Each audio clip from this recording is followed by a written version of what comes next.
You might be surprised to find out that Slack actually provides a really handy way to track projects on an individual basis and also for smaller team projects.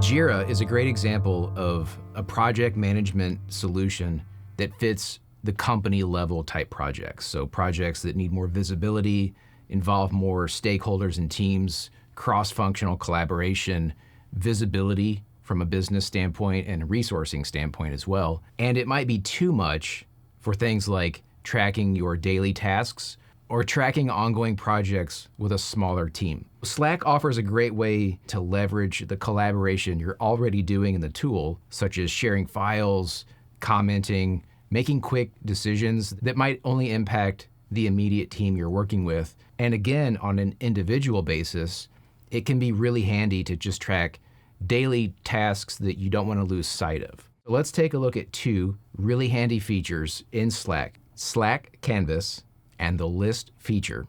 So here I am at my Slack console, and we're going to take a look at how I can use the Canvas and the list feature to build out projects and tasks that either apply to me as an individual or a small team. In the case of a direct message, you can add a canvas to a conversation. You can also add a canvas to a channel where there's several people, whether it's a public channel or a private channel. You can add a canvas to that channel to collaborate. And a lot of times that could be useful for like meeting notes or capturing ideas for something maybe you want to talk about in a broader meeting, just so that everybody's on the same page about whatever the pitch is going to be and like who's going to manage the Zoom meeting. Is there going to be a note taker? Who's going to present? Are we going to do a handoff in the middle of the meeting where I present for 3 minutes and then give, the presentation to somebody else? So those are some examples of how you might coordinate in a channel using the Canvas feature, just so you have all that stuff documented. So let's take a look at that. In my direct message with myself, you can go to Canvas and create a new canvas. So this is a blank canvas. This is just an area where I can do things like meeting notes. If I wanted to add elements to it, I can use the / and say date. And then I just press enter and I choose today's date. So today, Ben is featuring Slack Canvas for video. If I press enter and do the / again, I can type bulleted list. So I'm going to film headshot, film screen, show templates. Now I'm going to hit enter twice to get to a new line, type the / again and type divider. Now what I want to do is add a new heading. So I'm going to make this one bold. So if I type H1 and hit enter, I can say new element. And let's say this is going to be a brainstorming session right here. So maybe I want to showcase somebody's profile. So if I click profile and type Benjamin Green, you can see there I am and I hit insert. So now you can see visually who Benjamin Green is, and you can click the profile and read more about that person. And we can change this to presented by Benjamin Green. So let's say I want to add something like a table. There you go. Now check this out. If I hit the plus sign over here, I can insert a column. And then I can take this top row here, alternate click, and say use header row. Notice that it turned out a different color. So here I might want to use heading 2 and say item 1. And over here, I'll use heading 2 again. So H2, and I'm just hitting / and then typing H and then the name of the macro. But if you couldn't remember the name of a macro, just hit that / and you can scroll through the items that way. In the first box, I'm going to go ahead and put a checklist item. If I choose checklist, I can say to do, and then I can put another checklist here to also do. I don't know if that's grammatically correct, but we're going to leave it. And then this thing. So if I'm done with the to-do object in item 1, I can check that and now it says that it's done. That's really cool, right? So you can see how if you just wanted to capture meeting notes and brainstorming sessions in the form of a canvas, how this can be helpful. I want to show you something really cool though. If I go back to the beginning part of a canvas, you'll notice at the bottom that I can explore templates. So if I hit explore more, I can see all the templates that somebody in the company has created or the ones that are provided by Slack. Let's just do a weekly one-on-one and see what that looks like. In this case, I can give this a title, see some text, and then every week I'll have a meeting location, the agenda, the notes, next steps. So if I click that, it just inserts the template into my canvas. To start with, maybe I want to add a cover image to this canvas. So I can click the ellipsis here and say add cover image. And if I want to change this, I can click edit and pick a different header. I dig the outer space one, but actually this one looks kind of cool as well. So let's hit save. And now I can reposition this so that I can feature different elements of the image. And I can hit save there. I could also upload my own image, of course. So if you wanted to generate one using like Lumni, for example, or Tokon even, you could create your own header image and that would work just fine. Let's say I want to use this whole section again for another day and capture the same elements for another meeting. So what I can do is collapse today's date, select that, copy it, go to a new line, paste it, and now I can call this one tomorrow's date. I have the same elements here. I could just go through and give these things a name as I go through it. So that's one way you can use a template. And notice that I've got two canvas objects now. I've got one called meeting notes, and I can make that even clearer by calling it Benjamin's personal meeting notes. That way, when I see it, I can just quickly identify what canvas I'm using. If I hit the plus sign, I can add another canvas. But I want to show you something really cool. If you go to the main window in Slack, you'll see that Canvases shows up in the navigation bar. If you don't see that in your Slack navigation bar, you can just click More and then click Customize Navigation Bar and click Canvases. While you're there, be sure to click the List feature as well. In the canvas view of your navigation bar, you can see all of your canvases. So you can search by recently created, canvases you created, canvases that are shared with you by others. And that's a really handy way to find your canvases. Canvases are amazing and they're great for capturing ideas and thoughts like we talked about. But let's say you wanted to expand that a little bit more. If you notice here, I can type list as one of the elements. So if I were to click that, you can see lists that I've already created. So let's include Benjamin's content tracker. And we're going to insert that into our canvas. Now you can see there's nothing here at the moment. So let's go over to the list view and build this out a bit. So going back to my main Slack window, you can see that I've got lists here in the navigation menu. So this is where I maintain projects that are a little bit more granular in detail. So let's take a look at that. Under Benjamin's content tracker, you can see that I've got columns here, and then under the columns, there is an element. So let's build this project out. First, I'm going to film the headshot. That video will be a knowledge article with video, and the longer form video isn't available here in my dropdown.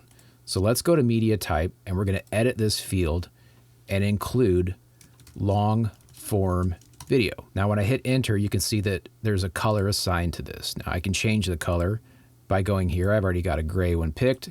So I'm kind of running out of colors at this point, but that's okay. So long form video is now there. Now, if I want to move this up so it's along with the other video options, I can just drag it by clicking that option, hitting save, and there you go. Now, the thing I love about the Slack list feature is that I can add more than one media type here. Let's say I want to have a long form video as well as a knowledge article with video included. You can change that by going to edit field and then choosing allow multiple selections. So that's how I'm able to add various types here. And if I wanted to have a default, I could say blog post or podcast, and you can see that it's choosing drop-down items that I've already created.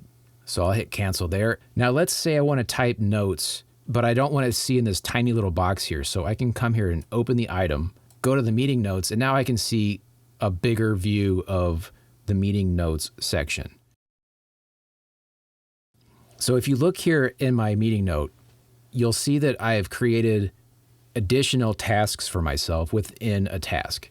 Instead of doing that, what I can do is add a subtask. So subtask 1 will be to film the headshot, and subtask 2 will be film screen. So you see how if I were to just list my subtasks out in this way, I can't complete them. But if I create a subtask, I can actually assign it to myself. So I would just choose my name, Benjamin Green, and I could even set a date for when that's due. So this one's going to be due today, and this will be due tomorrow. And when I'm done with it, I just click done with that task. Now, if I want to continue building this out, I'm going to change my status to in progress because I'm currently working on it. If I hit the X here, I can get out of that. I don't have a wiki link yet because I haven't written the knowledge article for this, but that's where I might include that. And again, we're going to assign this one to me. The other cool thing about the assignee tab is that I can assign this to more than one person. In this case, it's just me doing the video, but if I was collaborating with someone else, let's say I'm doing a podcast, I can choose a different person and assign the date that we're going to record the podcast, for example. So I'll hit cancel there and that's in progress. Now you can see that I've got my subtasks here and I'm going to add another item and this was going to be film desktop. So as you can see here, I don't have the option to choose a screen recording. So I'll go back to my media type and I'll edit the field and I'm going to add screen recording. Hit enter, give this a different color, hit save. So now I can do screen recording. And if I just type the name, you can see the item there. And if I hit tab, I go to the next section. For the notes section, I'm just going to put something simple in here. Perfect. I'll choose myself again, and I'm going to give these dates. The screen recording, let's just say it's due tomorrow. And then this one, let's just say I want to do that by the end of today. Just for fun, I'm going to add this item to the backlog because I want to show you something really cool about the list feature. So right now you can see that I have a list view of all the stuff I'm working on. But if I click the edit view button, I can switch over to board view. This is a really handy feature if you're familiar with the Kanban view or you're just a more visual person. I can change the view I'm seeing. So right now I'm looking at completed, which basically shows me everything that's open or has been marked as complete. But if I click the drop down here and go to status, now you can see that I've got things in progress in the backlog. And now I can do some really cool visual edits. Like I can drag film desktop to in progress, which is probably a more accurate description than backlog because I'm in the middle of filming the desktop. So it's in progress. Now I can go back to my edit view here by clicking table and look at the way it looks now. So I've grouped this view, the list view, by status. So now you can see that in progress, I've got film desktop, film headshot. And if I want to change this to the due date, I can see what's due on the 13th and on the 14th. Now I can change that view again by the media type. So I can see that I've got a knowledge article with video as well as a long form video. And now I can just really manipulate the way that I'm reviewing the information. Now, if I click reset, it just goes back to the default. Let's say you want to add more elements to this project. For example, maybe I want to rate the priority of things. So I can go down here to rating, and the quantity is going to be a 5-star rating system. So film headshot, I think, is pretty important, and film desktop is actually important as well. And if I go to my subtasks, you'll notice that I don't have the ability to rate those, but I think it's important to have that be part of the process if you're the kind of person that's going to have one major milestone and then subtasks below that. So not super formal, but very handy. Now, what I can do is add a comment here. When I hit send, you'll see that the comment has shown up in the list view. So if I close that out, you can see that I've got subtasks, I've got a comment, and then I can open this whole item in a bigger view, and I can even drag that over, so I can see more or less of that feature. So I can add more items by clicking add item here. And let's just move some of that stuff around. So if I come up here to my edit view option, you can see I can now group by, and I'm going to group by status. So I've got all these items now in the different statuses. And if I want to see the Kanban view, I just switch over to board and it maintains that view for me. So if I scroll over, you can see blocked, backlog, done. So there's a lot of flexibility with the way you can manage smaller projects and tasks using this feature. If you recall from an earlier step, we created a canvas that included a list. So now that we've built our list out, let's go in and see what that looks like in the canvas view. If you notice, this is showing me the card view, but if I click the option, I can actually switch the view to incomplete items, and that changes it back to the list view. If you notice, I can now add additional items to the list from within my canvas. So this is how we can bring those two elements together.